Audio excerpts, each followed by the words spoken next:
Alô?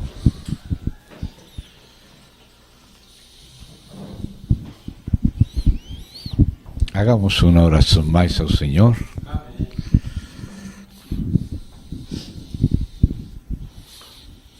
Querido Pai, em nome do Senhor Jesus Cristo, agradecemos a Ti por todo, Senhor, por todas as coisas. Nos colocamos nas Tuas mãos, porque sabemos que precisamos de Ti. Queremos agradar-te e sabemos que não podemos Te agradar em nós mesmos. Só na Tua graça e na Tua misericórdia, Senhor. Rogamos, querido Pai, que o Senhor possa passar como passaste pelas casas dos israelitas que estavam debaixo do sangue do Cordeiro. O Senhor falou: verei o sangue e passarei de vós. Que o Senhor possa passar por cima de tudo que nós somos em nós mesmos, de todas nossas insuficiências. Nunca poderíamos estar diante de Ti baseados noutra coisa que somente no sangue do Teu Filho. E somente poderíamos Te servir com a ajuda do Teu Santo Espírito. Por isso entregamos toda nossa insuficiência a Si. E também colocamos nas Tuas mãos, Senhor, a fé que nos deste. E Te agradecemos, Senhor, por ter nos conservado a vida até aqui. E Te pedimos, Senhor, que possamos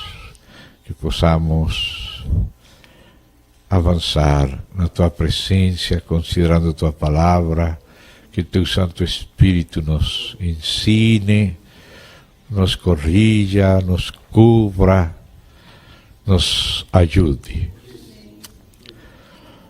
Confiamos em Ti. Concede abrir nossos espíritos e corações a Ti, para não estar diante dos homens, sino diante da Tua preciosa graça. E ajuda-nos naquilo que de Ti, da Tua palavra, queremos compartilhar. Desejamos um conhecimento espiritual melhor. Estamos abertos a Teu socorro. E graças, Senhor, por esta preciosa oportunidade, no precioso nome do Senhor Jesus Cristo. Amém.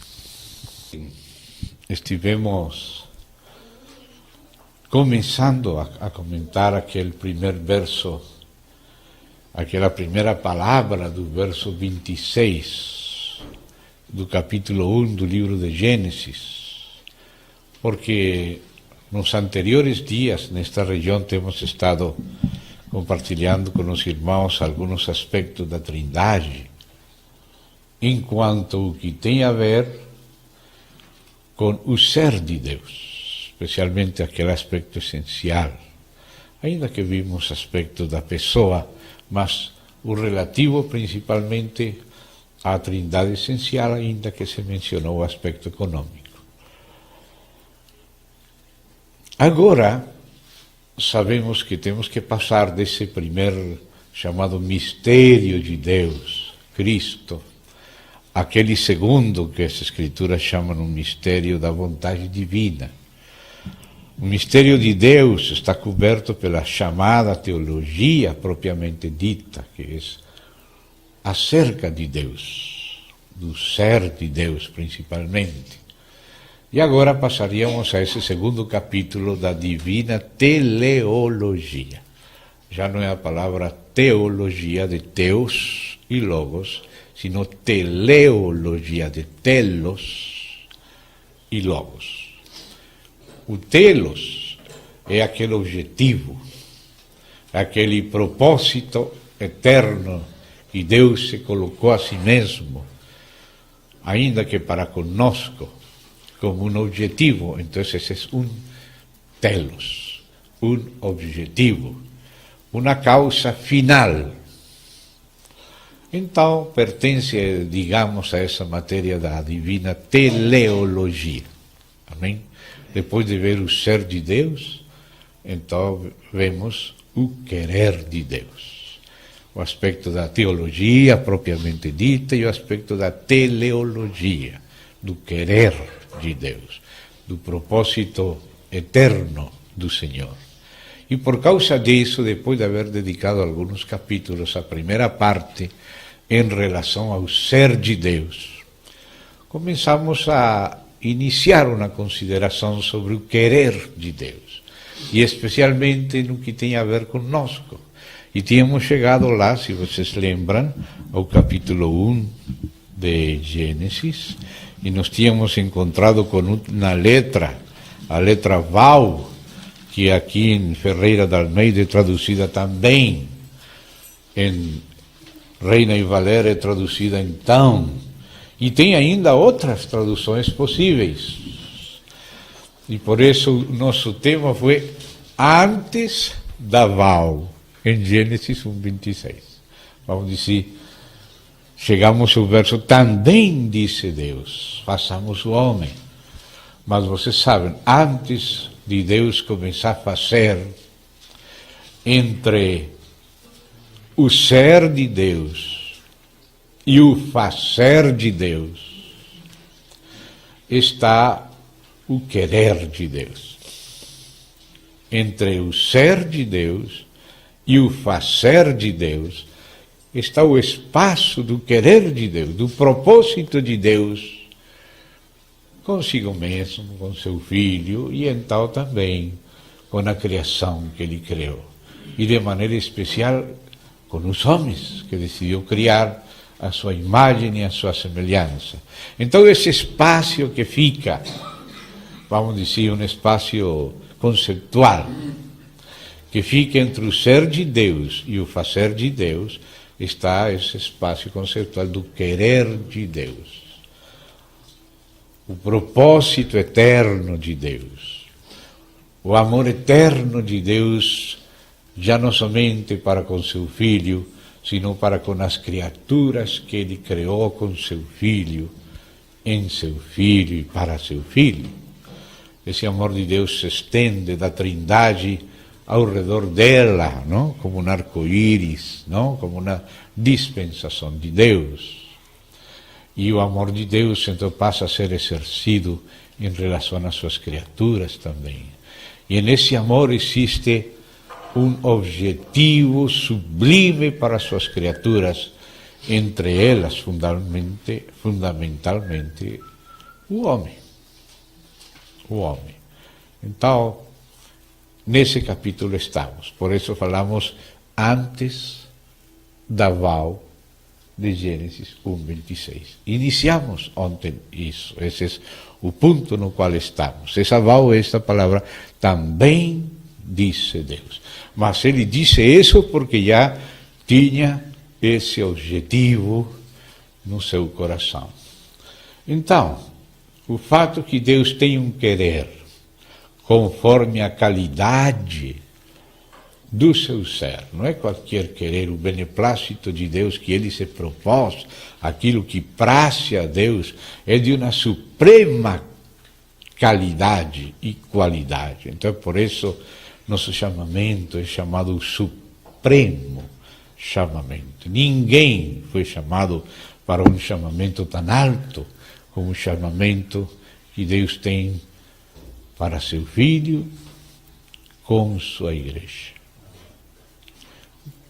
Se não fosse em relação com seu Filho, não seria supremo, mas Deus nos chamou com chamamento supremo por nos unir intimamente a seu Filho, e que Deus queira viver tão intimamente unido a nós, havendo tantas outras criaturas e outras mais poderosas que nós, como aqueles 24 anciãos, como aqueles serafines e querubines, e principados e potestades celestiais, governadores, mas nenhum deles foi chamado a tão alto honor como o homem.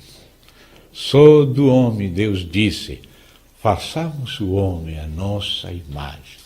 É como se continuasse aquele contraste de Hebreus capítulo 1, quando o Espírito Santo, através do escritor de Hebreus, possivelmente Lucas, começa a dizer como falou o Pai acerca do Filho e como falou acerca dos anjos, fazendo uma comparação entre o que falou do Filho e o que falou dos anjos.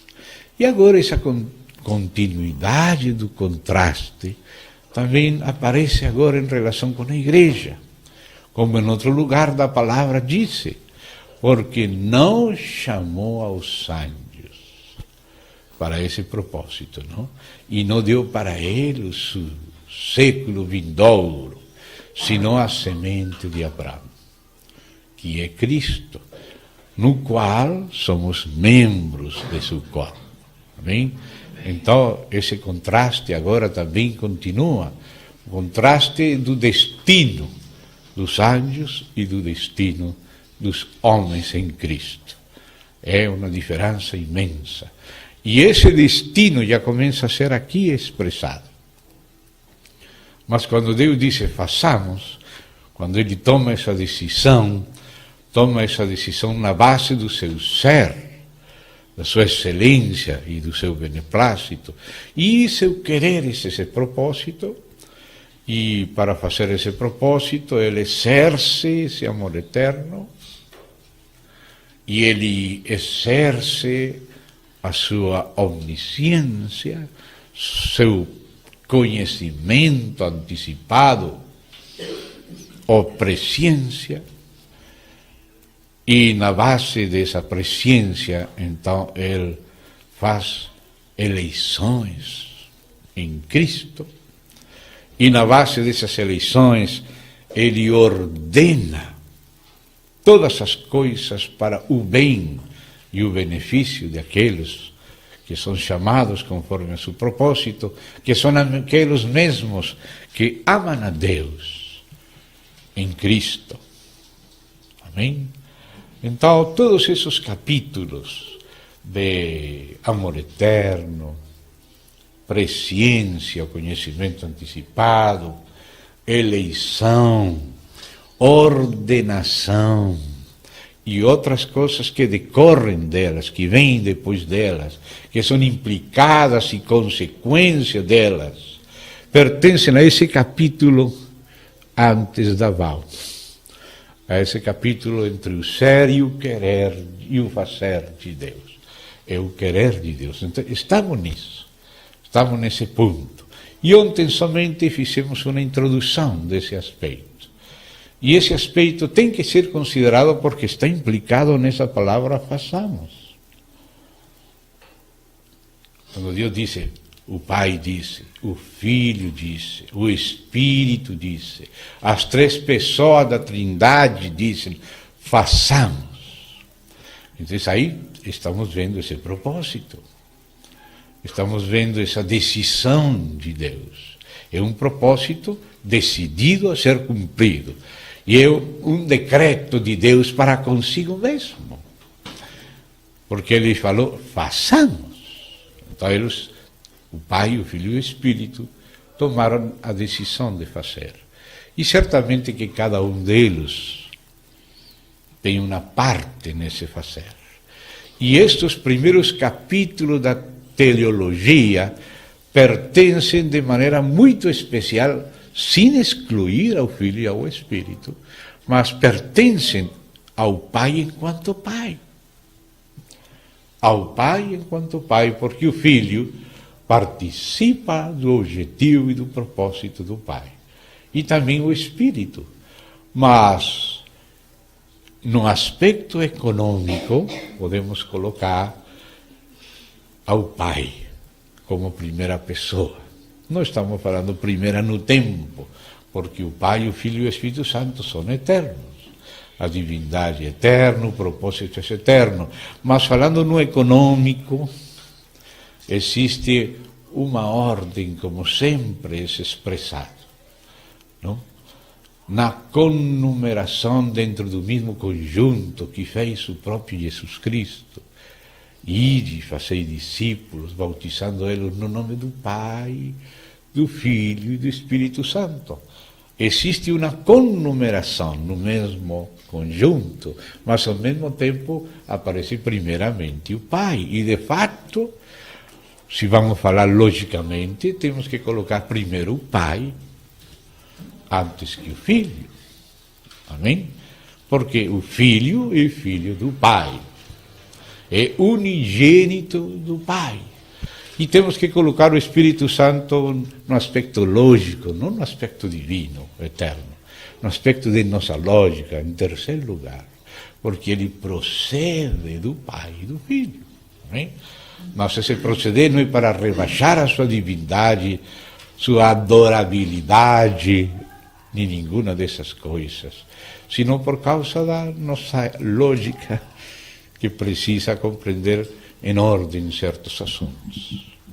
Então, estamos falando este preâmbulo para unir e dar continuidade e localizar a partir de hoje em relação com a seguinte.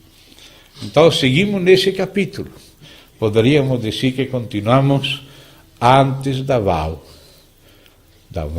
de Gênesis 1:26, segunda parte.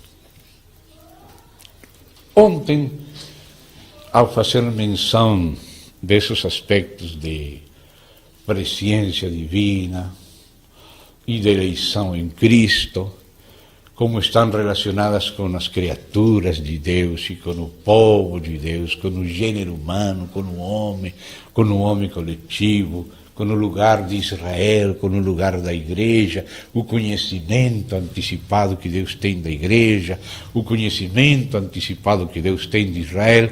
Tivemos que entrar nesses assuntos e tivemos que fazer uns certos toques acerca de algumas visões teológicas, onde se fala de o ponto de vista hipercalvinista, ou o ponto de vista arminiano, e dizendo que nós não estamos nem em contra de Calvino, nem em contra de Armínio, mas a favor do Novo Testamento, a favor de Cristo, e nos interessa não levar algum nome de alguma corrente ou de alguma escola, senão o nome cristão.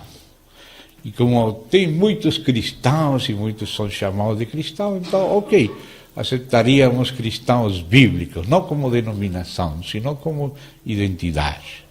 Cristão segundo a Bíblia. Nosso interesse é esse, ser cristão.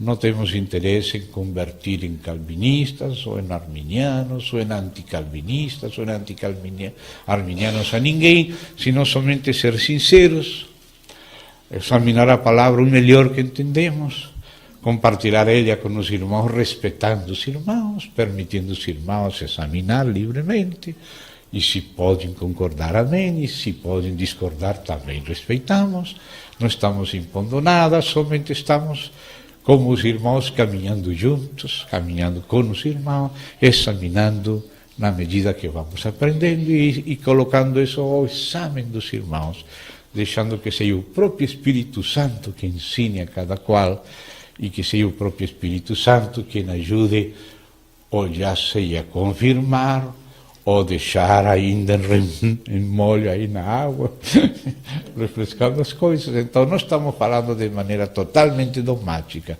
ainda que pretendemos encontrar e falar a verdade da palavra de Deus, sem fechar a questão, deixando as coisas abertas. Amém? Então, por causa disso, das menções de ontem, é necessário avançar um pouquinho nelas. E porque tem que ver com o caráter de Deus. Tem que ver com o caráter de Deus. E às vezes, quando sobreenfatizamos um aspecto e esquecemos o outro, então podemos apresentar de Deus uma imagem equivocada. E sabemos quem é que está interessado em apresentar de Deus uma imagem distorcida. É o inimigo. Desde o livro de Gênesis, aí no capítulo 3, já aparece o inimigo tratando de tergiversar a imagem de Deus diante do homem. Como que Deus disse tal coisa, que você não pode comer da árvore do conhecimento do bem e do mal, e ele disse que vai morrer. Não, você não vai morrer, só que ele não quer que vocês sejam como ele, e aquele veneno, aquele síndrome venenoso de Satanás. Começou ele a semear também no coração de Eva, na mente, no sentimento dela, e ela foi enganada, não Adão. Mas Adão pecou, foi desleal a Deus, por amor a ela, ouviu a ela antes que a Deus, e disse em Oséias que ele quebrantou aquele pacto, e pecou gravemente, e someteu ao poder do pecado toda a sua descendência. Já nós nascemos nessa condição caída, terrível, e ao abrir nossos olhos, já estamos nascidos para morrer e vendidos, nascimos escravos, nascimos vendidos ao poder do pecado. Mas Deus sabia que isso ia acontecer, e isso também é muito grande, e isso também está aqui nesta Val, antes de Gênesis 1:26. Aquela decisão de Deus, não somente em relação a nós, sino também em relação à situação com o inimigo.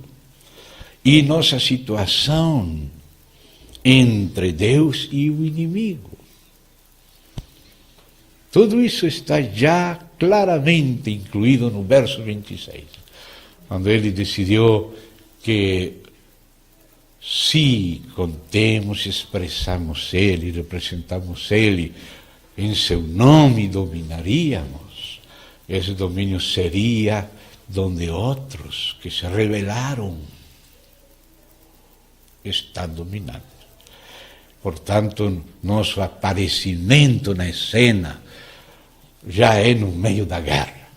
Nascimos no meio da guerra e nascimos também para guerrear. Mas fomos criados no Filho, perdoados e resgatados no Filho, o qual o Filho é feira do reino de Deus. Então Deus nos criou no Filho e também nos resgatou no Filho, colocando-nos no Filho dentro da esfera do seu reino. Se nós estamos no Filho e o Filho está em nós, então estamos dentro da esfera do seu reino. Amém? Glória a Deus. Então, gostaria, para passar a ir adiantando o que está implicado acá, que é necessário compreender essas coisas que se manifestam depois, mas que acontecem em Deus antes da criação e que pertencem a esse querer de Deus em relação a nós e também ao inimigo. Muitas coisas. Por que Deus permitiu que houvesse um inimigo?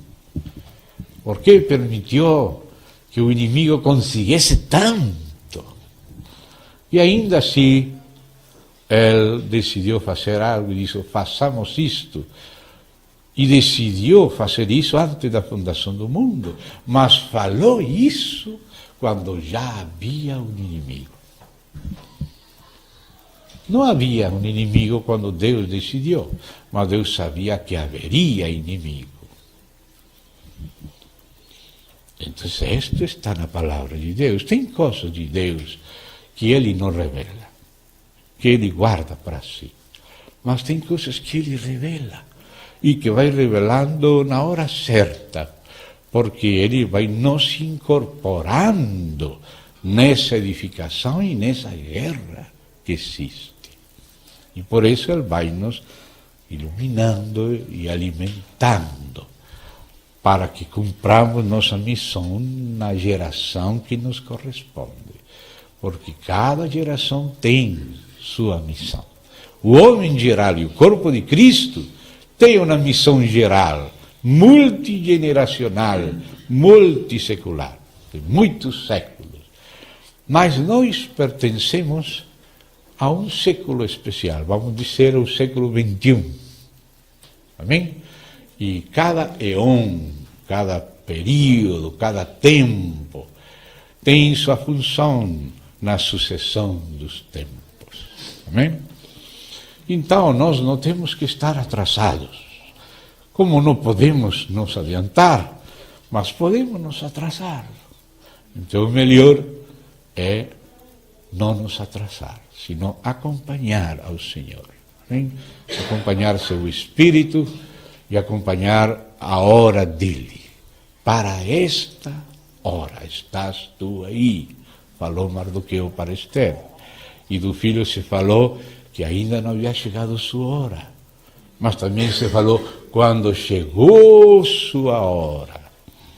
Então, cada um de nós, e também não só como indivíduos, sino como corpo, e como parte do corpo, temos uma hora. E nós estamos numa hora. E temos que fazer algo com Deus nesta hora. E Deus é que tem que também fazer algo, porque Ele façamos. Então, Ele, o Deus Trino, tem que fazer algo em nossa hora. Já fez algo na hora de outros, mas agora Deus tem nas suas mãos nossa hora. Então, nós estamos na hora de agora, do façamos de Deus. Então, vamos lá em Romanos, Epístola de Paulo Romanos. Existem algumas coisas profundas que certamente é muito compreensível que sejam mal entendidas e que tenha havido discussões e até dissensões. Nestes respectos é como um parto que a igreja tem que sofrer para dar à luz a formação de Cristo nela. E por isso não estamos para criticar ninguém, nem quando fazemos essas menções de tal grupo, tal coisa, e por certos nomes, nossa intenção não é revalhar ninguém. Nós não poderíamos estar neste século XXI sem estar nos ombros daqueles irmãos que estiveram chorando no século XVI e em outros séculos, amém? Nós somos devedores a todos eles. Não pretendemos nem nos comparar com eles, mas tampouco podemos nos fazer ignorantes de nossa hora e de nosso lugar pela misericórdia e graça de Deus. Nos capítulos 9, 10 e 11 aparece algo que não vou chamar parênteses, porque é parte da economia divina. Toda esta epístola aos Romanos, desde o princípio, é chamada por Paulo o Evangelho de Deus. É chamada por Paulo o Evangelho de Deus acerca do seu Filho. E, somente resumindo algo que quizá em outros contextos pode-se estudar melhor, e também já pode-se revisar, algumas coisas já compartilhadas. A Epístola aos Romanos, que nos apresenta o Evangelho de Deus, é análoga à edificação da casa de Deus. E se você vê as primeiras coisas de que nos fala Romanos, se correspondem com as primeiras coisas que encontramos na casa de Deus, no átrio. Ali, no tabernáculo, no átrio existia aquela bacia, o lavacro de bronze, feito com os espelhos de bronze das mulheres de Israel, que tinham água e os sacerdotes podiam olhar para si mesmos e se ver a si mesmos nesses espelhos do lavacro e poder-se lavar, não? Para poder chegar ao altar. E aí no Evangelho nós vemos que o Senhor primeiramente Ele fala quando Ele começa a pregar, e depois quando ressuscita e manda seus apóstolos pregar, Ele diz que preguem, e Ele pregava o arrependimento para com Deus e a fé em Deus. Arrependei-vos e crede no Evangelho. Amém? E aí vemos a Jesus falando isso quando ia pelas sinagogas. Assim resume Marcos, assim resume Mateus, essas ideias centrais do ministério inicial do Senhor Jesus Cristo, e também quando Ele ressuscita e envia os apóstolos, manda eles pregar a todas as nações o arrependimento e o perdão de pecados em Jerusalém. E quando se levanta Pedro no dia de Pentecostes, a primeira coisa que ele hace é: arrepentei-vos e seja bautizado cada um de vós em nome de Jesus Cristo para a remissão de vossos pecados. Amém? E aí vemos aquela base de bronze e aquele altar de bronze. Aquele altar no qual se sacrificavam os cordeiros. Então aí vamos vendo a correspondência na ordem do Evangelho. Assim que quando chegamos em Romanos, abrimos o primeiro capítulo e nos encontramos com aquela básia, com aquele lavacro de bronze, mostrando que ninguém tem excusa, mostrando que o homem é culpado. Esse aqui é capítulo 1, capítulo 2, que também fala o próprio povo judeu, que não são os gentios, e aí os que não conhecem a Bíblia, senão os próprios judeus que conhecem e que ensinam a lei, eles também são culpados. E no capítulo 3 vem essa conclusão: não há nenhum que não seja pecador.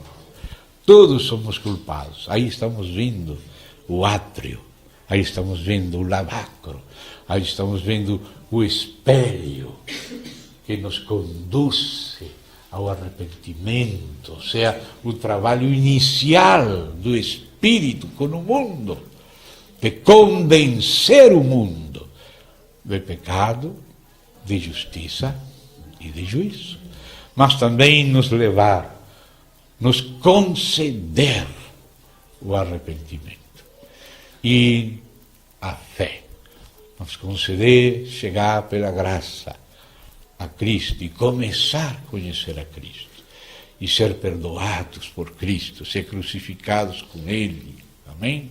E também nascer de novo, ressuscitar, e aquela vida depois continua no lugar santo.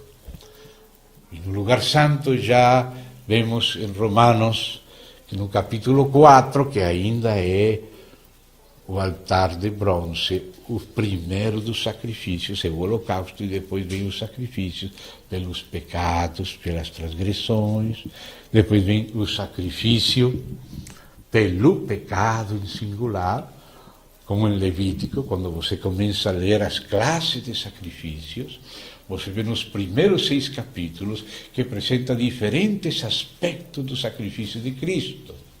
E o primeiro que apresenta é o holocausto. E o holocausto tem a ver com o primeiro objetivo de Cristo para com seu Pai. O holocausto era aquele sacrifício totalmente queimado, que o próprio sacerdote não comia nada dele. Somente o próprio Deus cheirava aquele sacrifício. Esse era o sacrifício holocausto. E assim também Cristo morreu para satisfazer o coração do seu Pai, para que a sua glória, que havia sido ofendida, a sua santidade, que havia sido ofendida, sua justiça, que havia sido profanada, fosse satisfeita. Por isso o Filho tinha que morrer para satisfazer a justiça de Deus. Porque se ele perdonasse sem sangue, pois haveria misericórdia, mas não haveria justiça. Mas posto que um inocente, que foi provado em tudo, um representante nosso, viveu sem mácula, sem ruga, que ele confessou sua vida privada, ele disse: este é meu filho amado. Quando saiu da vida privada para ser batizado, assumindo nossa condição, ele morreria por nós, por isso foi batizado. E ainda o Pai, no próprio batismo dele, que era para perdão de pecados para arrependimento. Que disse aí? Este é meu filho amado, no qual tenho contentamento. Quando o próprio filho estava agindo como se fosse pecador, sem ser pecador, o pai mostrou que esse filho não era pecador, que era agradável a seus olhos. E depois, já quando chegou a hora de ir, já depois do ministério público, já quando acabava e levou os seus àquele Monte Tabor da transfiguração, e já poderia ir para a glória, mas Moisés e Elias falaram com ele que era necessário ir a Jerusalém, e ele sabia isso também, conversaram disso. E os apóstolos testemunhas ouviram na conversa. Ou seja, que o pai 2 vezes deu testemunho da vida privada, oculta, e do ministério público de Jesus, e o pai fez confissão pública diante dos homens, ante testemunhas, de que Jesus é seu filho amado, no qual ele tem contentamento. Então a sua morte foi uma morte expiatória. E já essa palavra expiação já tinha a ver conosco. Porque uma coisa é o holocausto, que é para satisfazer o coração de Deus, a necessidade de Deus de continuar para sempre sendo santo e justo. E justo que seja glorificado. E isso fez esse aspecto da morte de Cristo por nossos pecados. Morreu também para glorificar seu Pai. E então, sim, também expiação pelos nossos pecados. E também para crucificar-nos a nós e nosso velho homem com ele. Crucificar o velho homem e o pecador com seu filho. Crucificar o mundo com seu filho. Crucificar as coisas velhas. Crucificar toda coisa ruim que foi introduzida. Toda divisão, toda separação. Muitas coisas foram feitas na cruz e que vale a pena, os que amamos o Evangelho de Deus, entrar nelas, disfrutar elas, possuir elas como uma possessão espiritual verdadeira, comprovada, que essa é a intenção de Deus. E depois, então, ele ressuscitou, ascendeu, entrou no lugar santíssimo nos céus, e aquele sangue foi aspergida no propiciatório da arca no céu, e o Espírito então foi derramado na terra. E você vê que no capítulo 4 já se fala da oferta pelas transgressões, desse aspecto da cruz. E no capítulo 5 já se faz a traslação do tratamento de nossos pecados e do tratamento de nosso pecado, que é diferente. Nossos pecados é o que nós temos feito mal, mas nosso pecado é nossa condição natural pecaminosa, o velho homem. E aí no capítulo 6 se trata disso. No capítulo 5, agora se fala da oferta pelo pecado. Se fala da distinção de estar em Adão e de estar em Cristo. E no capítulo 6 se fala da crucifixão juntamente com Cristo. E no capítulo 7 se trata da lei do pecado e da morte na carne. E como esse fato definitivo de Cristo vencer a carne é algo que temos no Espírito. Heredamos no Espírito, mas não heredamos ainda em nossa carne, senão até o dia da ressurreição. E por isso, entre o capítulo 6 e 8 de Romanos, está o capítulo 7, que fala da lei do pecado e da morte, para poder falar da lei do Espírito de vida em Cristo, lá no capítulo 8, capítulo de ressurreição, que é o lugar santíssimo do santuário de Deus, o tabernáculo, o templo de Deus.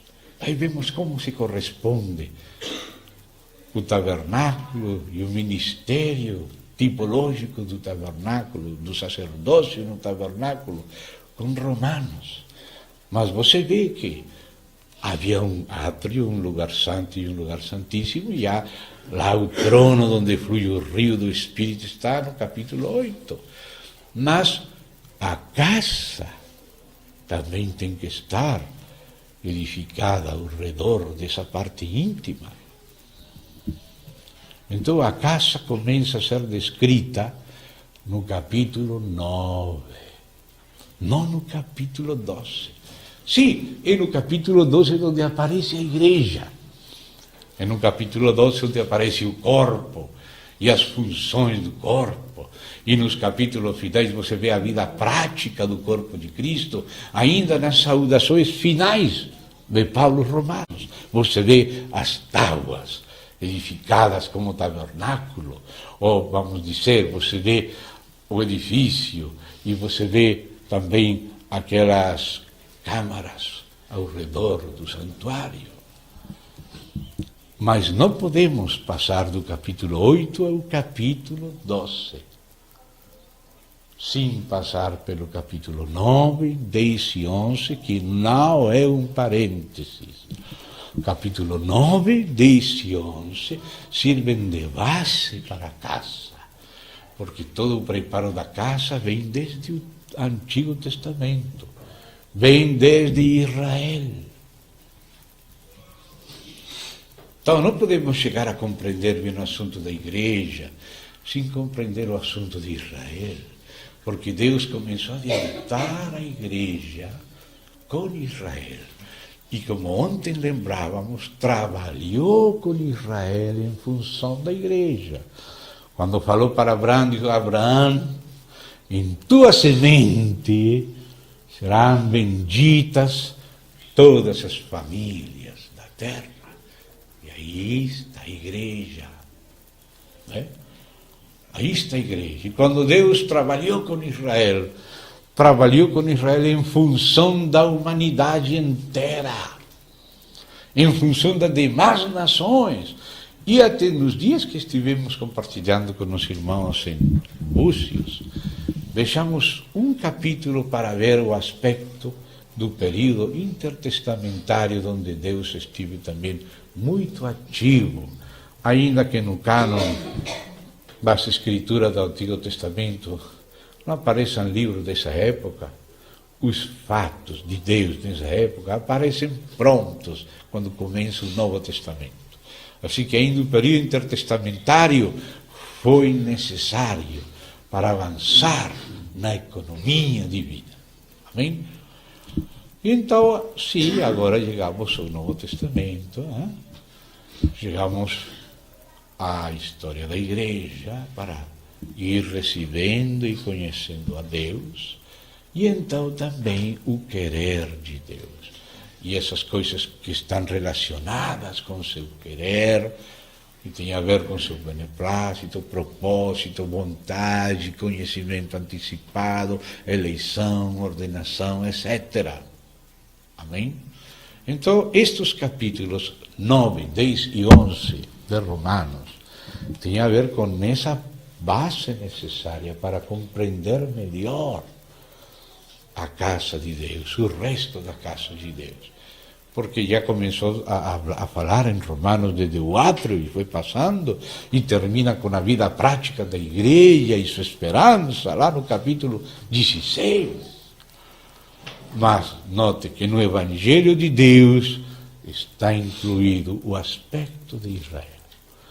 E agora, por causa do que falamos, do conhecimento antecipado, da eleição, da predestinação e coisas que aparecem aqui nestes capítulos 9, 10 e 11 de maneira muito clara, assim que às vezes, quando se lê superficialmente e isoladamente, podemos ficar enredados numa lama movediça, perigosa. Precisamos nos deter e ler esses capítulos à luz do contexto imediato, mediato e geral. Então, você, quando começa a estudar esses capítulos, você vai ver que Paulo é fundamentado pelo Espírito Santo para tratar esse assunto em algumas promessas e palavras do próprio Deus, especialmente parte do Cântico de Moisés, passagens dos Salmos, dos profetas, como Isaías, como Oséias, para que possamos compreender melhor esse passo do Antigo ao Novo Testamento e a devida relação dos dois testamentos, a legítima, porque existe uma relação legítima. Já quando estivemos com os irmãos de Macaé estudando uma série de Daniel, não todo Daniel, sino algumas partes cruciais, especialmente em uma ocasião, estudamos o capítulo do septenário final, aquele 70º septenário dos 70, da profecia do capítulo 9 de Daniel. E lá nos detivemos com mais tempo e limos integralmente tudo o Cântico de Moisés. Os irmãos, oxalá possam, que não estiveram lá, possam ouvir o áudio ou considerar o vídeo, examinando essas partes, porque hoje não vamos poder ler tudo. Hoje vamos ver outro pedacinho, vamos seguir avançando aos poucos. O que importa é o avanço real no espírito da revelação. Então, vamos aí ao Cântico de Moisés, porque não vamos ver todo o Cântico de Moisés, que está em Números, capítulo 32, não vamos ler como aquela ocasião em Macaé, sino somente algumas partes que já vão antecipando assuntos que viriam. E por isso, para compreender esses assuntos quando cheguem, temos que tê-los começado a compreender quando começaram a ser anunciados. Quando esses assuntos começaram a ser anunciados e foram aparecendo esses anúncios, e o Espírito Santo foi adiantando os assuntos, quando chegaram em Romanos 11, naqueles capítulos 9 a 11, eles já tinham tido todo um avanço.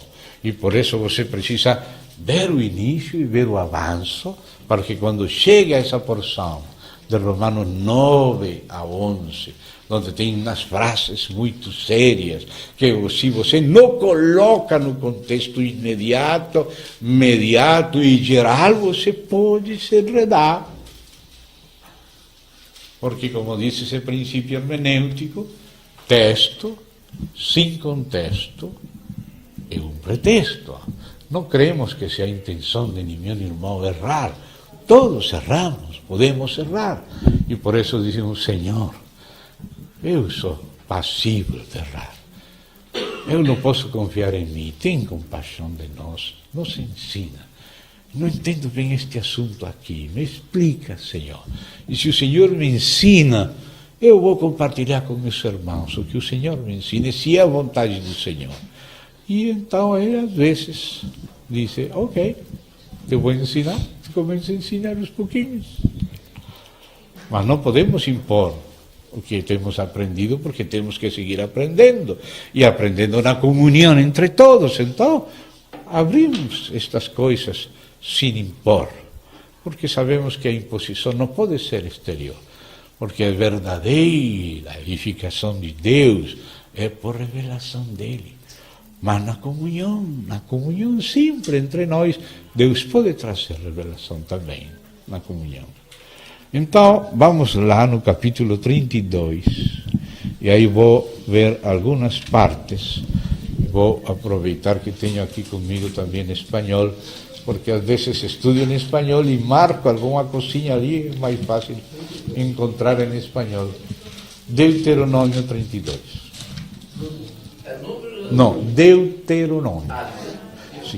Desculpe se não falei claro. Deuteronômio capítulo 32. Neste cântico de Moisés, como vimos someramente em Macaé, se ven especialmente três porções fundamentais.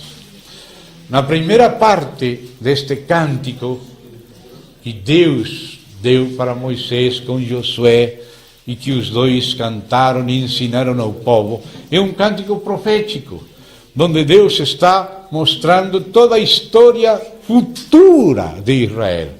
Israel aprendeu esse cântico, e esse cântico vai aparecer de novo em Apocalipse. Em Apocalipse, cantando-se de maneira especial no tempo da grande tribulação. E por isso o Senhor está trazendo de novo à tona esse cântico, para que veamos que esse cântico abrangeu toda a história de Israel. Na primeira parte, Deus fala com aquele noivo, com aquela noiva jovem, como Ele tirou eles da escravidão no Egito, e vem essa primeira cena bonita. Mas depois o povo é infiel a Deus e começa essa dor que Deus sabia que sofreria. E começa a ser provocado a celos por Israel. E Deus começa a falar certas coisas. E então vem a necessidade da disciplina desse povo, para que logo chegasse por fim a última parte, quando essa disciplina termina, quando aquele que feriu agora sara, amém? E então Israel é devolto à sua terra, é remido e se cumpre o propósito de Deus. Mas também a igreja tem um lugar aí, a igreja que viria dos gentios, seria como aquele povo que não era o povo de Israel. E que assim como Israel provocou a celos a Deus com outros deuses, então Deus teve a ciúmes, Deus teve que provocar também a ciúmes a Israel com um povo que não era povo. E esse povo é a igreja, aquelas outras ovelhas de outro redil, que ele trouxe também para formar parte do seu povo. Então, nesse período intermédio das dificuldades, quando Deus começa a disciplinar Israel, Ele disse umas palavras que vão aparecer depois. Se você não tem em conta essas palavras, você vai interpretar em outro contexto, em outro sentido, essas palavras quando apareçam. Né? Então, para evitar isso, tem que começar lendo desde aqui, seguindo as promessas e o contexto em que aparecem as palavras e o contexto de onde as palavras são tomadas por Pablo, quando ele usa elas, do Cântico de Moisés, de Isaías, do Salmo, de Oséias, e coloca aí, especialmente em Romanos 9 a 11. E aí você, quando lê elas, e vá para o seu contexto de onde são tomadas, agora você vai entender melhor. E não vai disturbar o caráter de Deus. Vai manter a soberania de Deus, mas não vai confundir soberania com arbitrariedade. Porque Deus exerce a sua soberania segundo o seu caráter. E às vezes a serpente aproveita um mal entendido para nos desequilibrar e nos distorcer a imagem de Deus, para poder acusar a Deus, semear a confusão, a rebelião e ele usurpar, como sempre quis, o nome de Deus para ele mesmo, a serpente, o diabo. Então precisamos fazer este seguimento com cuidado. Então, já vendo essas distribuições fundamentais desse capítulo, desse Cântico de Moisés, eu vou convidar vocês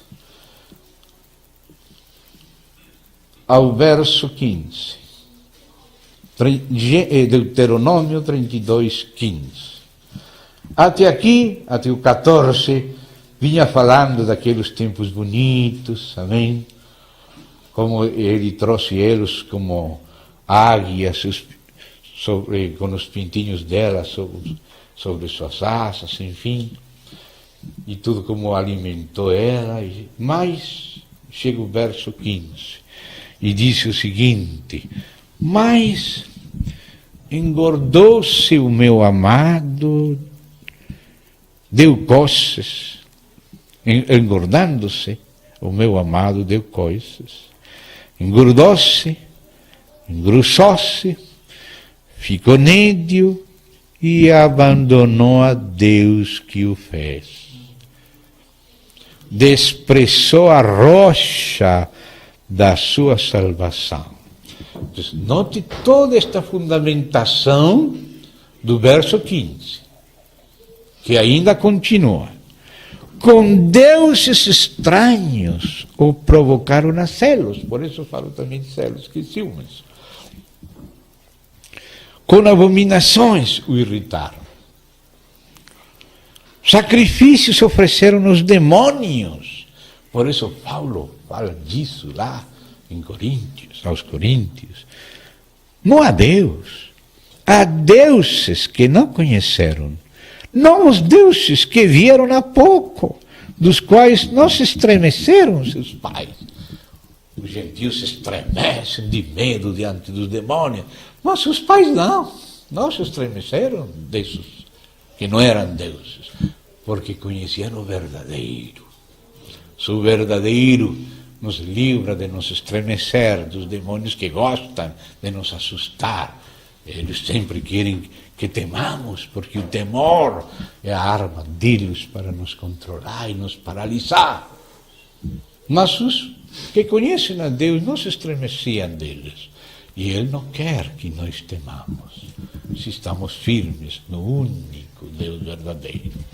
Então diz aqui, olvidaste a rocha que te gerou, e te esqueceste do Deus que te deu o ser.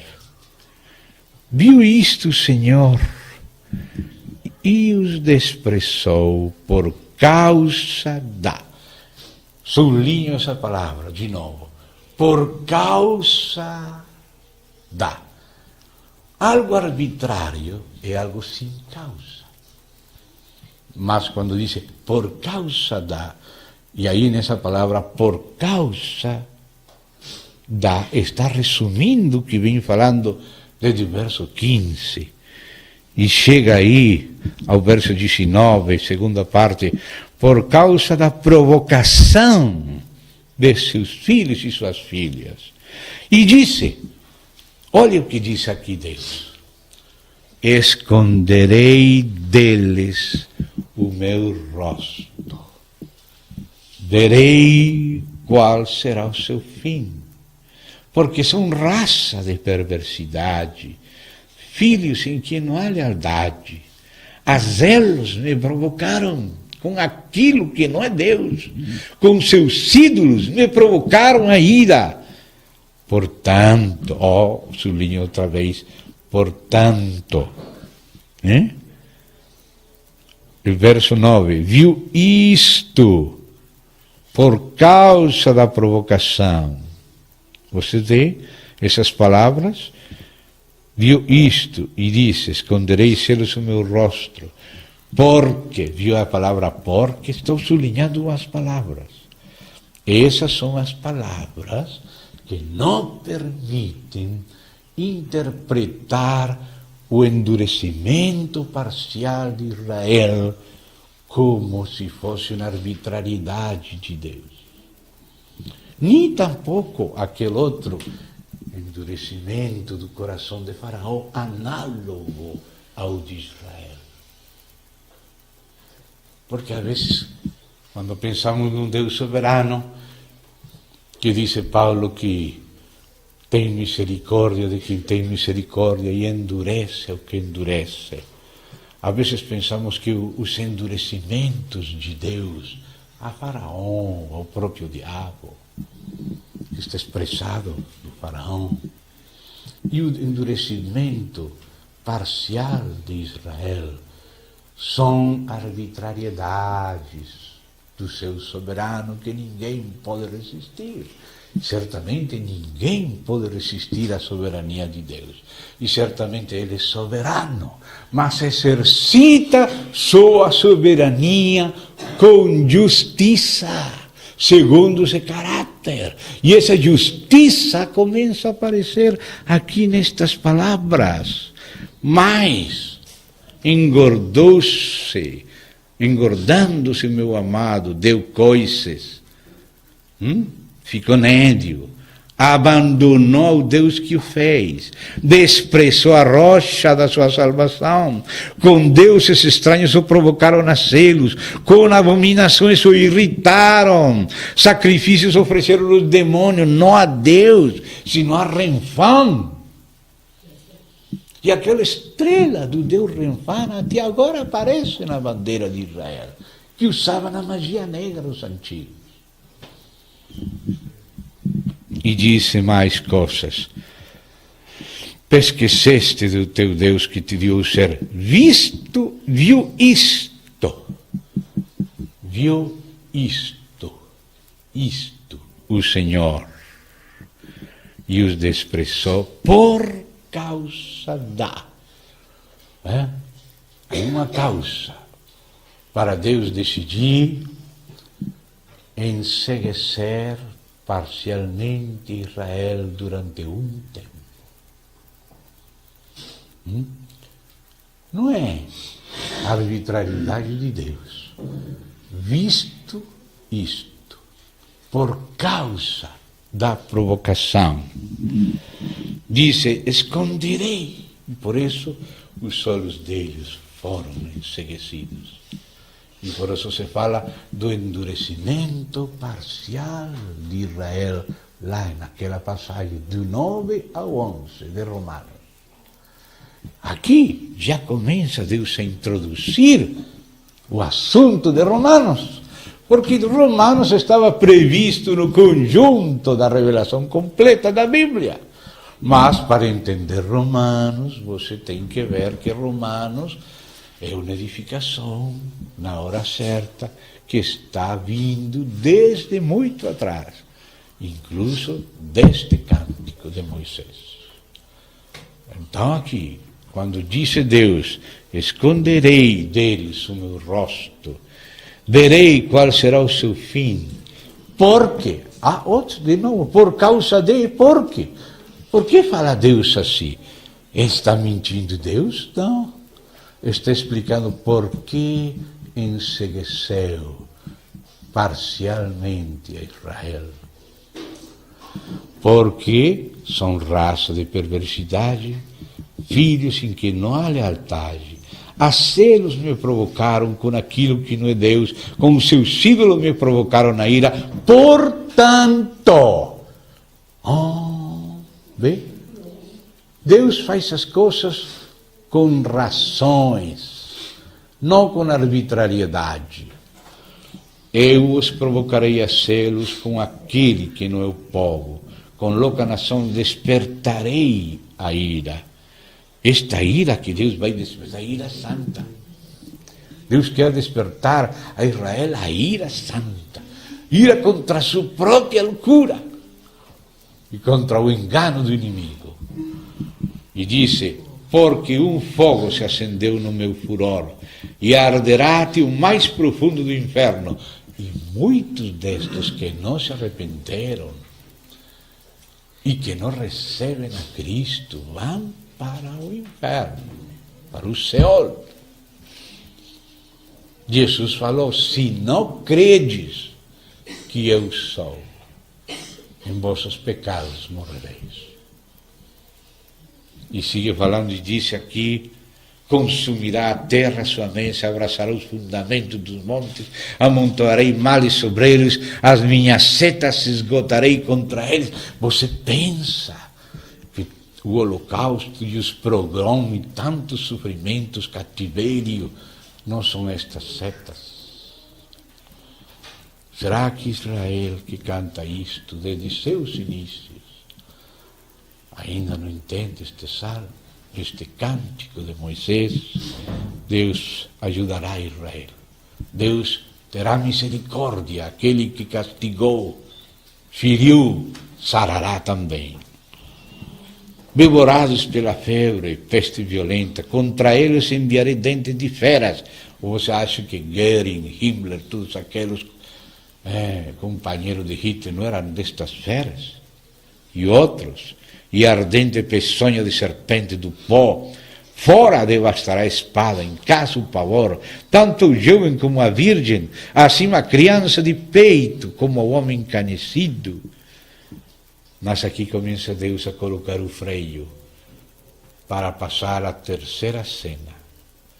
Eu teria dito, por todos os cantos os espalharei, farei cessar a sua memória dentre os homens, se eu não tivesse receado a provocação do inimigo. Porque não só Israel provocou a Deus, também o inimigo de Israel. Então Deus começou a frear, para que seus adversários não se iludam, para que não digam, a nossa mão tem prevalecido, e não foi o Senhor quem fez tudo isto.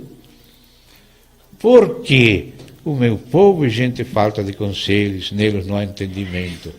Oxalá fossem sábios, então entenderiam isto e atentariam para o seu fim. Como poderia um só perseguir 1000 e 2 fazer fugir 10.000, se sua rocha los não vendera e o Senhor los não entregara? Porque a rocha deles não é a rocha não é como nossa rocha, e os próprios inimigos o atestam, porque a sua vinha é da vinha de Sodoma e dos campos de Gomorra, e as suas uvas são uvas de veneno, seus cachos amargos.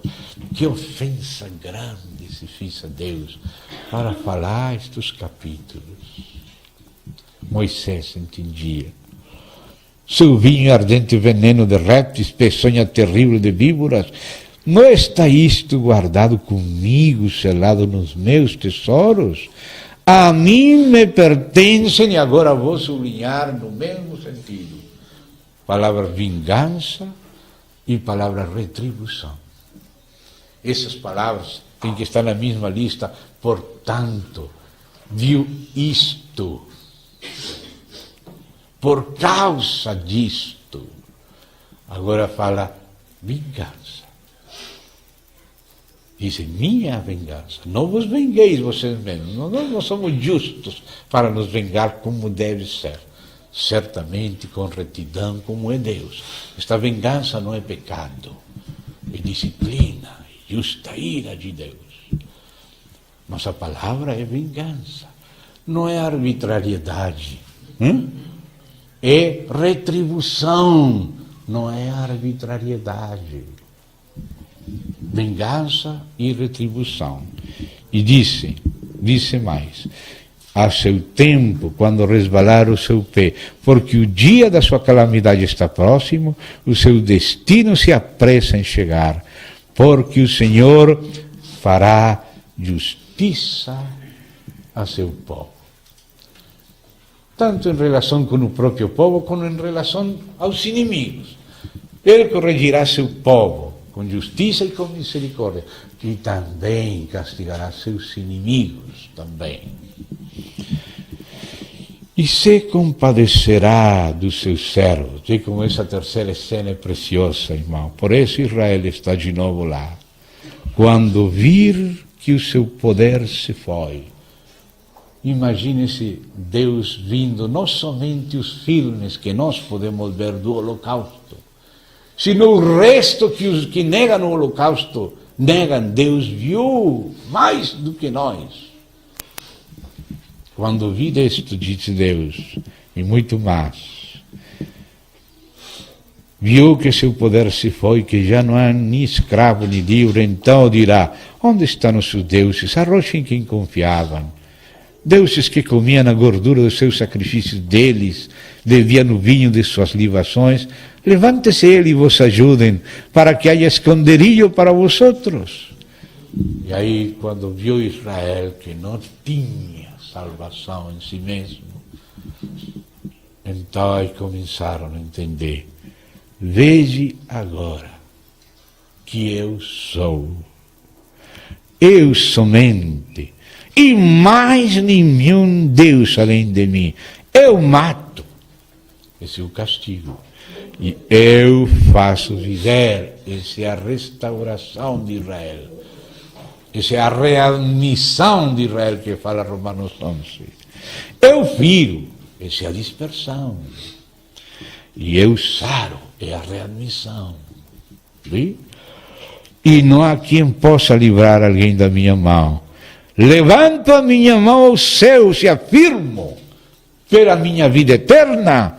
Se eu afiar a minha espada relucente e a minha mão exercitar o juízo, tomarei vingança contra os meus adversários, de novo aqui vingança e retribuição. E retribuirei aos que me odeiam. Ou seja, que aqueles que vão para o inferno, não é por arbitrariedade de Deus, é a retribuição de Deus justa. Deus fazendo conhecer também sua justa ira e santa indignação. O inferno é santa indignação e justa ira. Nós não conhecemos o que Deus conhece. Deus conhece melhor. Ainda no inferno, a gente se encontra com a santidade e justiça de Deus. Muito rápido eles não querem confessar seu nome, mas ele jurou que seria confessado seu nome e dobrados os joelhos ainda debaixo da terra. Agora ouvimos de gente que ainda amaldiçoa, mas essa maldição vai virar confissão. E essa rebelião vai virar dobrar joelhos diante do único Senhor. Então diz aí, sigue falando, embriagarei a minha seta de sangue, a minha espada comerá carne, do sangue dos mortos, dos prisioneiros, das cabeças cabeludas do inimigo. Louvai, ó nações, o seu povo. Oh, que coisa, como mudou a cena agora. Louvai, ó nações, o seu povo, porque o Senhor vingará o sangue dos seus servos, tomará vingança dos seus adversários e fará expiação pela terra do seu povo. Pela terra. Hoje está a gente querendo ficar com a terra de Israel. Irmão, se Israel provocou a ira a Deus, quanto mais agora as Nações Unidas estão provocando a ira de Deus. Não sabem o que estão fazendo. Como se não houvesse Deus. Como se Deus não tivesse falado, não tivesse pagado o preço para nos remir, não houvesse inspirado a palavra, seus servos não tivessem dado sua vida para proclamar a palavra de Deus. Mas Deus fará beber sangue os que derramaram o sangue dos seus servos. Porque Deus também é fogo consumidor. É Deus que é fogo consumidor. Ele é cordeiro e ele é leão. Existe a bondade e a severidade de Deus. E nós temos que apresentar o Deus completo, como ele é. Este cântico de Moisés também se cantaria no tempo do fim. Aí está no Apocalipse. Então aí podemos passar algumas passagens de Romanos e vamos nos encontrar estas e outras para compreender estes aspectos que estamos sublinhando nesta parte, para complementar os de ontem e fundamentar o seguinte, se Deus permite. Então voltamos de novo a Romanos, amém? Vamos Romanos, aquela passagem que vai de 9 a 11. Não vamos ver tudo, porque não podemos ver agora neste momento tudo, mas vamos a ver algumas partezinhas também. Poderíamos passar para o verso, no capítulo 9 de Romanos, vamos ver pelo menos um verso, no capítulo 9. Esse capítulo tem muitas coisas, mas se precisa ter tudo que Paulo tinha no seu coração, em nossos corações, e ver de onde ele tirava suas frases e de que eram alusão suas frases e como compreender suas frases sabendo de onde ele tirava elas, de que contexto, para não compreender mal. Amém? Então, com a ajuda do Senhor, vamos no capítulo 9, vamos ler o verso 25 a 29. 9, 25. Venho falar de disse Paulo, Romanos 9, 25 a 29. Assim como também disse em Oséias. Que falou Deus em Oséias? Chamarei povo meu ao que não era meu povo, e amada a que não era amada. O que significa isto? É a continuidade do cântico de Moisés. Bem? Me provocaram a celos de Israel, eu também os provocarei com outro povo que não é povo. Um povo que era idólatra, um povo que merecia o juízo, como éramos todos. Amém? Mas agora disse Deus, e no lugar em que se lhes disse, vós não sois meu povo, ou seja, aqueles que não têm o Deus de Israel, não são Deus, povo dele, mas disse, ali mesmo serão chamados filhos do Deus vivo. Como falou Jesus também, o reino será tirado deste povo de Israel e será dado a outro povo que rinde os frutos dele, que é a igreja tomada dentre os gentios. Isso é dentro do contexto do cântico de Moisés e de Oséias e de Isaías e dos Salmos. Portanto, não um reemplaço total, é uma dispersão e endurecimento parcial com justa causa, que Deus aproveitará para salvar suas outras ovelhas e corrigir Israel, mas como teve misericórdia destas ovelhas que não eram amadas, mas viraram os amados, não que Deus não amava, mas Deus não aceitava a vida de gentio, que era como vida de cachorro.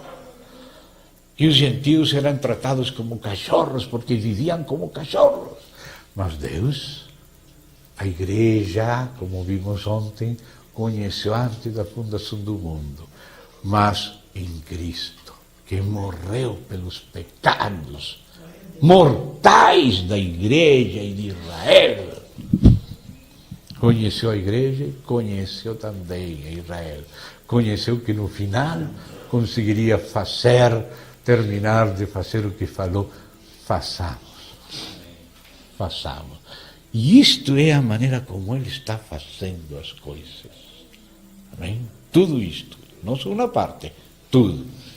Então seguimos lendo aí em Romanos 9, 27 agora. Mas relativamente a Israel, dele clama Isaías, ainda que o número dos filhos de Israel seja como a areia do mar, o remanescente é que será salvo. Bem, é o que recebe o Messias. Porque o Senhor cumprirá a sua palavra sobre a terra cabalmente e em breve. A qual é essa palavra? Como Isaías já disse, se o Senhor dos exércitos, ou seja, se Yahvé Sabaoth não nos tivesse deixado descendência, ter-nos íamos tornado como Sodoma e semelhantes a Gomorra. Mas a graça de Deus se reservou descendência remanescente. Agora podemos passar o capítulo 10, vamos passar ao capítulo 10, onde isto também aparece citado. Vamos ler desde o verso 19 a 21. Essas passagens, 19 a 21. Essas passagens, vamos ler. Pergunto mais, isso é Paulo, porventura não terá chegado isso, ou seja, as citações que acabou de ler, da pregação de Cristo e a palavra de Deus pelo mundo? Porventura, não terá chegado isso ao conhecimento de Israel? Já Moisés dissera. Onde disse Moisés? No cântico de Moisés. Eu vos porei em ciúmes com um povo que não é nação. Com gente insensata eu vos provocarei a ira. E agora Isaías complementa isto, porque Deus continuou falando nisso. Isaías a mais se atreve e diz: fui achado pelos que não me procuravam. Nem sabiam que havia Deus.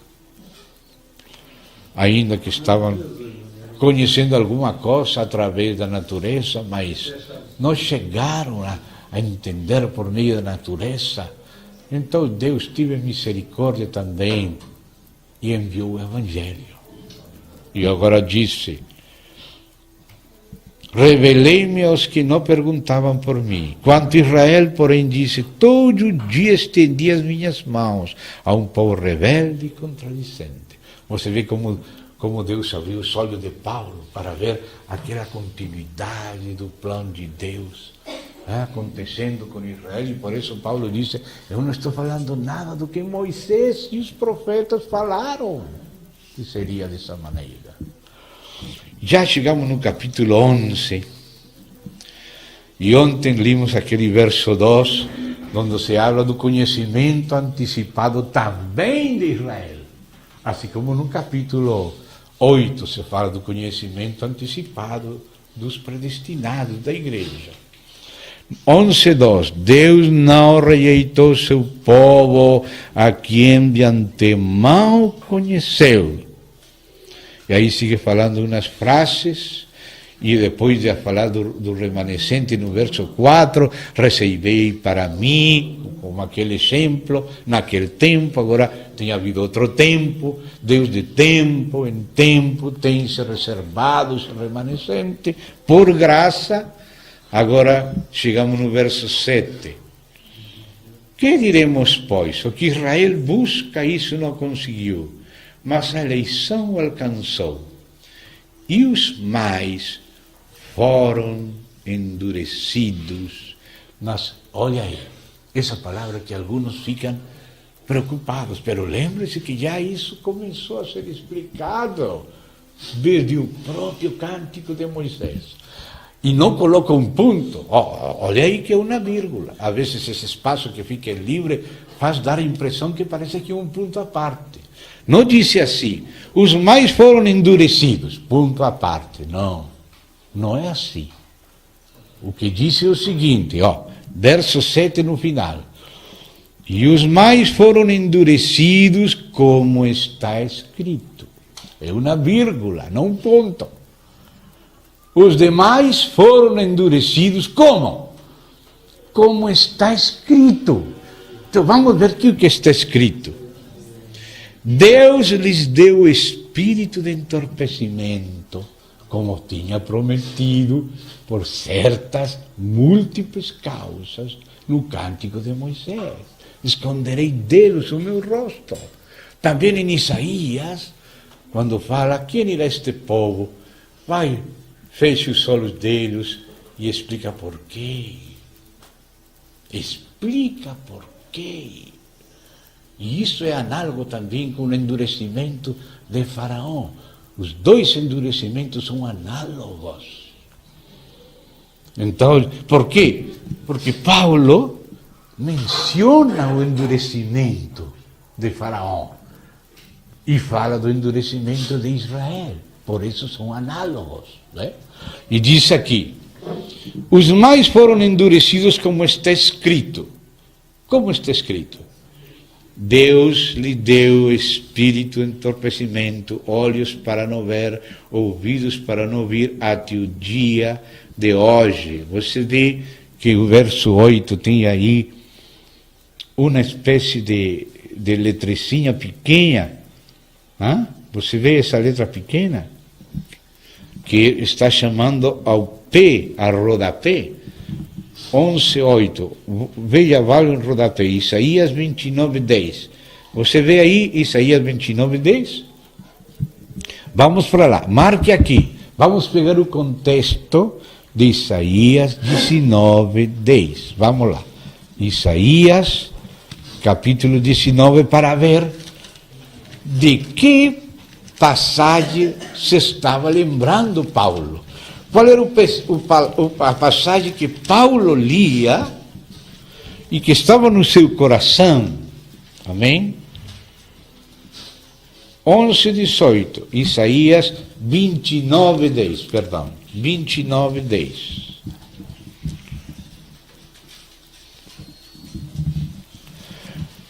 Vou começar a ler um verso 6, que é parte do contexto imediato do capítulo. Diz: do Senhor dos Exércitos, ou seja, de Yahvé Sabaoth, vem o castigo. Você vê a palavra castigo? Não é um endurecimento de arbitrariedade de um déspota. Não. A palavra é castigo. Ou seja, que se nós agimos como agiu Israel, podemos ficar cegos. Como a própria Laodiceia virou cega, sendo já igreja. Então diz aqui: do Senhor dos Exércitos, de Yahvé Sabaoth, vem o castigo, com trovões, com terremotos, grande estrondo, tufão de vento, tempestade, chamas devoradoras. E aí continua falando. Então chega o verso 9: estatelai-vos e ficai estatelados, cegai-vos e permaneceis cegos. Quando diz cegai-vos, é que eles com seu pecado se estavam cegando. Então Deus insiste e eles não querem ouvir, estende sua mão e eles resistem. Então Deus deixa eles de insistir no que eles querem. Então cegai-vos. Cegai-vos. Verso 9. Cegai-vos e permaneceis cegos.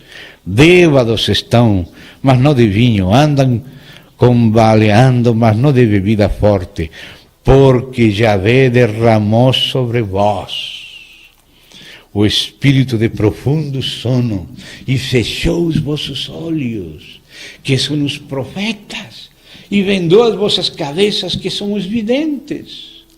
Toda a visão já se vos tornou como as palavras de um livro selado, que se dá o que sabe ler, dizendo: lê isto, peço-te. E ele responde: não posso, porque está selado. E dá-se o livro ao que não sabe ler, dizendo: lê isto, peço-te. E ele responde: não sei ler. O Senhor disse: visto que, quando disse os demais foram endurecidos. Por que foram endurecidos? Por arbitrariedade de Deus? Visto que este povo se aproxima de mim e com sua boca e com seus lábios me honra, mas o seu coração está longe de mim e o seu temor para comigo consiste só em mandamento de homens que maquinalmente aprendeu, continuarei a fazer obra maravilhosa. Já vinha fazendo essa obra. Que coisa séria é a consequência de não ser consequente com a fé, de que seja só nominalismo, religião e não uma búsqueda sincera de Deus. Visto que, então continuarei. Já tinha começado, já tinha anunciado no Cântico de Moisés, já tinha começado. Continuarei a fazer obra maravilhosa no meio deste povo. Sim, obra maravilhosa e um portento. Vamos ver qual é esse portento. De maneira que a sabedoria dos seus santos perecerá, e a prudência dos seus prudentes se esconderá. Se lembram? Isso quando Deus esconde o rosto de nós, o céu fica fechado e não entendemos. É por ser somente religiosos, religião nominal, aparência, teatro, nada de coração, nada sincero, nada verdadeiro.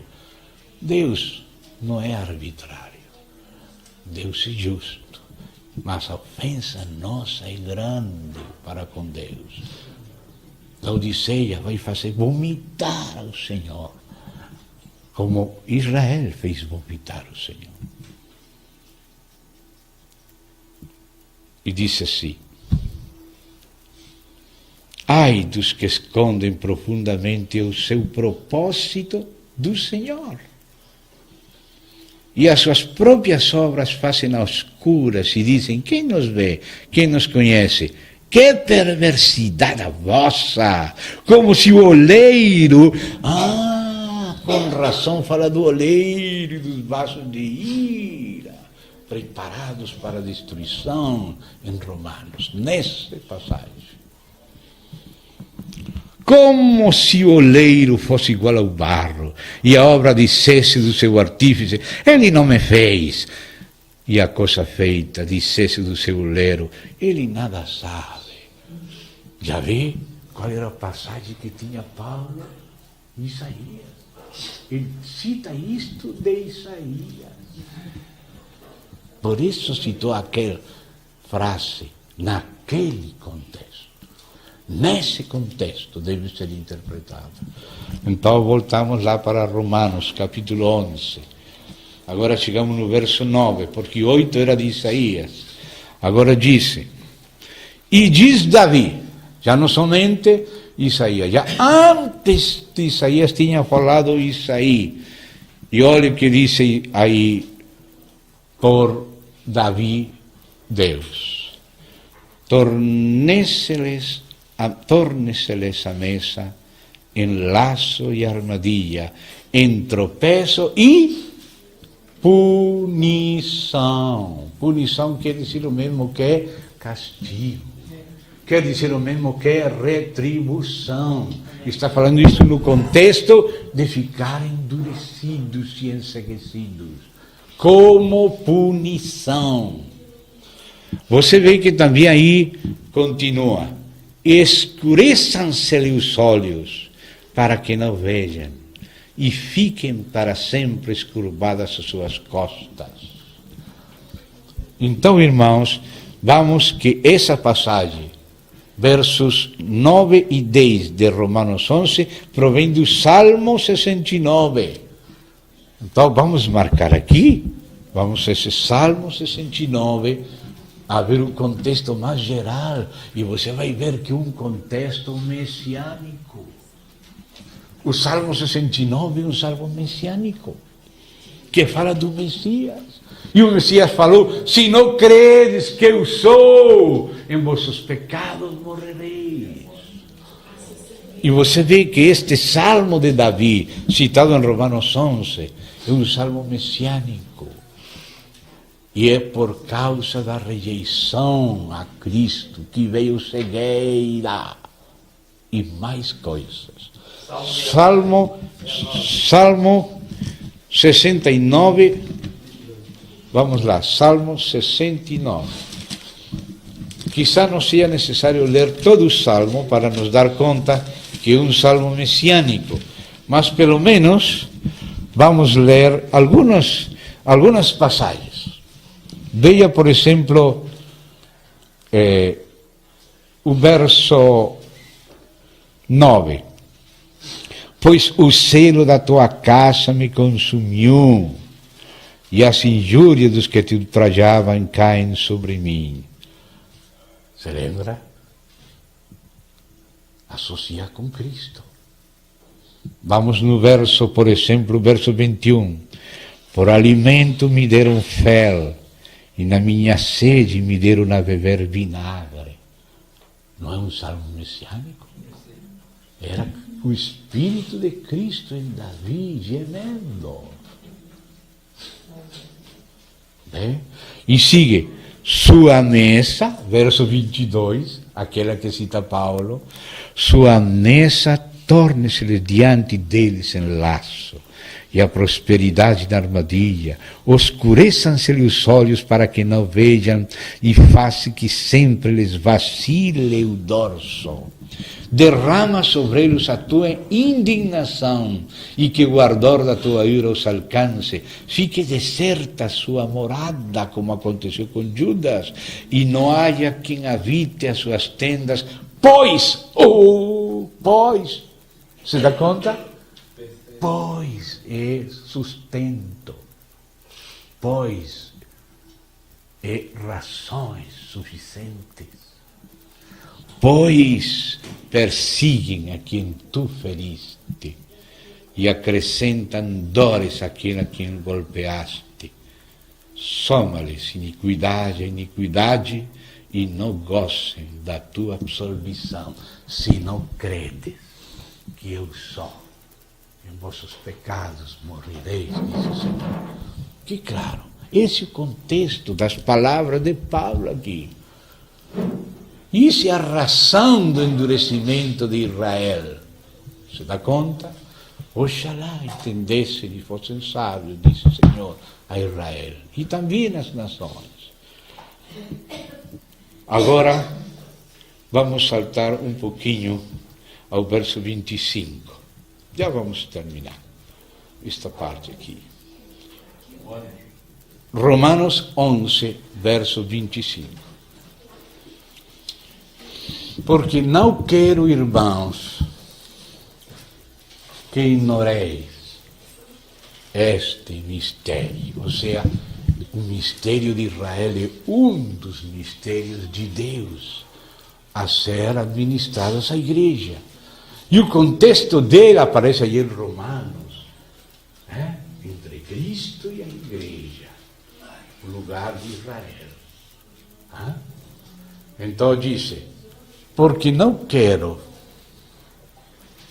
irmãos, que ignoreis este mistério, para que não sejais presumidos em vós mesmos. Agora Paulo fala como apóstolo dos gentios, se dirigindo aos gentios, aos romanos.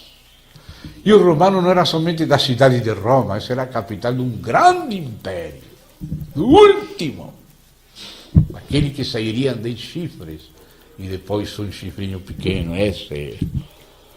Para que não sejais presumidos em vós. Se não conhecemos este mistério, presumimos. E qual é essa presunção? A chamada teologia da substituição de Israel pela igreja. Essa é a presunção que ele fala aqui.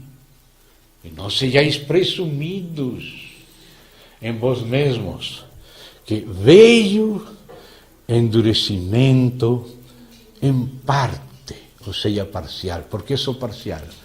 Porque o remanescente, pela graça, viu. Veio endurecimento, já sabemos por quê, já temos lido isso. A Israel até, já não fala por quê, mas fala até que haja entrado a plenitude dos gentios. Viu isso, irmãos? A Bíblia fala da plenitude de Israel e da plenitude dos gentios. E assim, disse, e assim, é dizer, até que haja entrado a plenitude dos gentios. É dizer, todos aqueles que estavam conhecidos por Deus para formar parte do povo de Deus, dentre os gentios, para o povo de Deus, quando entra aquela plenitude, quando se complete aquele número, né? Então é a hora de Deus tratar com Israel. Assim, todo o Israel, não fala todo israelita, agora fala como nação, também a nação de Israel, e todas as suas tribos, com exceção no milênio de Dan, que foi idólatra, serão representados em Israel. E o lugar de Dan é ocupado por o segundo filho de José, que é Efraim, que é Manassés. Porque Efraim foi dado a ídolos e, portanto, também disse Oséias, Efraim é dado a ídolos, deixa-o. Então aparecem as 12 tribos de Israel, em lugar de Dan, aparece Manassés. Manassés. Então diz aqui, mas Israel como nação será representada nos 144.000 que recebem Cristo, que tem o nome de Cristo e do seu Pai nas suas frontes. Então disse, e assim todo o Israel será como está escrito, será salvo como está escrito, virá de Sião o libertador, ele apartará de Jacó as impiedades, esta é a minha aliança com eles, quando eu tirar os seus pecados. Então, irmão, vamos parar aí a cita, depois falo outras coisas, e as palavras de reinclusão de Israel, você pode ler no resto do capítulo 11, antes, desde o verso 11 até o verso 24. Amém? E terminamos com isso. Pergunto, 11:11. Terminamos esta parte hoje. Porventura tropeçaram, fala de Israel, para que caíssem? De modo nenhum. Não tropeçaram para cair. Mas pela sua transgressão veio a salvação aos gentios para pô-los em ciúmes. A mente de Paulo, baseado no Cântico de Moisés. Ora, se a transgressão deles redundou em riqueza para o mundo, e o seu abatimento redundou outra vez, aqui não está implícito, mas fazemos explícito, em riqueza para os gentios, quanto mais a sua, ou seja, já não dos gentios, sino de Israel, a sua plenitude, já a plenitude de Israel e a plenitude dos gentios.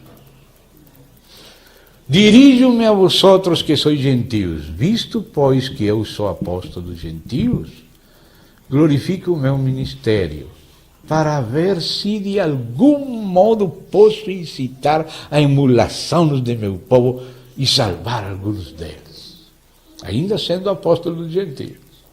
Porque se o fato de terem sido eles rejeitados, isso não é para sempre, é até, trouxe reconciliação ao mundo, que será o seu restabelecimento, sino vida dentre os mortos.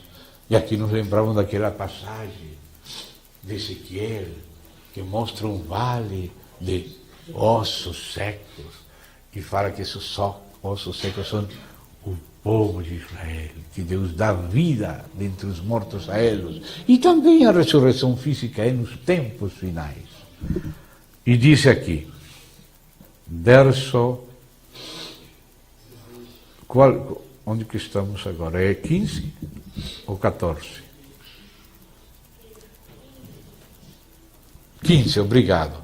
Porque se o fato de serem sido eles rejeitados trouxe reconciliação ao mundo, que será o seu restabelecimento?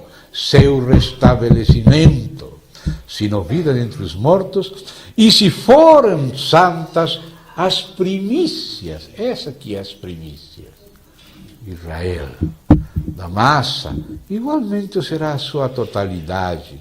Se for santa a raiz, também os ramos o serão. Se, porém, alguns dos ramos foram quebrados, e tu, sendo oliveira brava, os gentios, foste enxertado em meio deles e te tornaste participante da raiz e da saiva da oliveira. Aí você vê os dois olivos. A oliveira boa, que é Israel, e a oliveira brava, que é o santo dentre os gentios. Não te glories contra os ramos, porém se te gloriares, sabe que não és tu que sustentas a raiz, mas a raiz a ti. Por isso, antes de Romanos 12:16, tem que aparecer Romanos 9:11. Vê? porque é Israel que sustenta os gentios. Não és tu que sustentas a raiz, mas a raiz a ti. Dirás, pois, essa é a teologia da substituição, alguns ramos foram quebrados para que eu fosse enxertado. Bem, pela sua incredulidade foram quebrados, não te causa. Se não credes que eu sou, vossos pecados morireis. Não é por ser judeus que são salvos, é por ser crentes em Cristo que serão salvos as tribos de Israel no final. Bem, pela sua incredulidade foram quebrados. Tu, porém, mediante a fé estás firme. Mediante a fé estás firme. Não te ensorbebeças, mas teme. Essa presunção é soberbia, da chamada teologia do reemplaço. Porque se Deus não poupou os ramos naturais, também não te poupará. Considerai, pois, a bondade e a severidade de Deus. Para com os que caíram, severidade, mas para contigo, a bondade de Deus, se nela permaneceres. De outra sorte também tu serás cortado. Aí temos João capítulo 15, a videira. Eles também, se não permanecerem na incredulidade, aqui está a condição para Israel ser reenxertado. Israel, escuta, se não permaneceres na incredulidade, serás enxertados, pois Deus é poderoso para os enxertar de novo. Pois se foste cortado da que por natureza era oliveira brava, os gentios, e contra a natureza enxertado em boa oliveira, Israel, quanto mais não serão enxertados na sua própria oliveira aqueles que são ramos naturais. Amém, amados. Espero que esta consideração de Israel serva para conhecer melhor a Deus, para não interpretar erradamente esse assunto de que foram endurecidos, como se fosse um capricho arbitrário de Deus. Não, esse não é o caráter de Deus. Deus é soberano, sim, mas exerce sua soberania com justiça, com amor, com retidão, com santidade, sem comprometer sua adorabilidade a Ele, ao Deus de Israel, ao Deus e Pai de nosso Senhor Jesus Cristo, ao Deus de toda a Bíblia.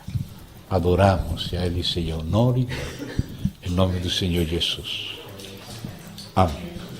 Obrigado.